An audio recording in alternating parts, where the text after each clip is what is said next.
കഴിഞ്ഞ വീഡിയോയിൽ എന്തെങ്കിലും ജേർണലിംഗ് സജഷൻസ് ഉണ്ടെങ്കിൽ കമൻറ്റ് ചെയ്യാൻ പറഞ്ഞിട്ടുണ്ടായിരുന്നു. അപ്പോൾ മരുഭൂമിയിലും പച്ച പോലെ ആകെ ഒരു കമൻറ്റാണ് വന്നത്. അത് പിങ്ക് തീമിൽ ജേർണലിംഗ് ചെയ്യാനായിരുന്നു.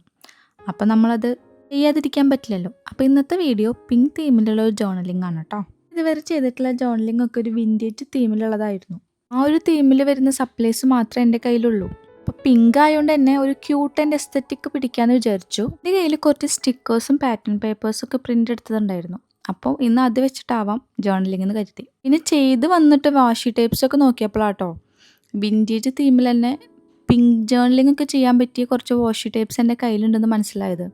അപ്പോൾ ഞാൻ അത് ഇതിൽ യൂസ് ചെയ്തിട്ടുണ്ട്. അപ്പോൾ ഇതൊക്കെ കണ്ടപ്പോൾ പിങ്ക് കളറിലൊരു വിൻറ്റേജ് ജേർണലിംഗ് ചെയ്താലോ എന്നുള്ളൊരു ഐഡിയ വന്നു കേട്ടോ. അങ്ങനെ ചെയ്താൽ അതിന് വിൻറ്റേജ് എന്ന് പറയും. എനിക്കറിയില്ല. ഇത് കഴിഞ്ഞപ്പോഴാട്ടോ ഞാനൊരു കാര്യം ആലോചിച്ചത്. കഴിഞ്ഞ വീഡിയോയിൽ ഞാൻ ജേർണൽ സപ്ലൈസ് ഉണ്ടാക്കുമെന്ന് പറഞ്ഞിട്ടുണ്ടായിരുന്നു. അപ്പോൾ hand made journal supplies use ചെയ്തിട്ട് പിങ്ക് ജേർണലിംഗ് ചെയ്യാനാണോ കമൻറ്റ് ഇട്ടേന്നൊരു ഡൗട്ട്. പിന്നെ ഞാൻ കുറച്ച് ഹാൻഡ് മെയ്ഡ് ആയിട്ടുള്ള ജേർണൽ സപ്ലൈസും ഉണ്ടാക്കി കേട്ടോ പിങ്ക് തീമിൽ.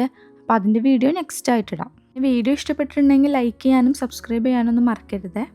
കൂടാതെ അടുത്തതായിട്ട് ഏത് കളർ ജേർണലിംഗ് ആണ് ചെയ്യേണ്ടതെന്നും കൂടി ഒന്ന് കമൻറ്റ് ചെയ്യണേ.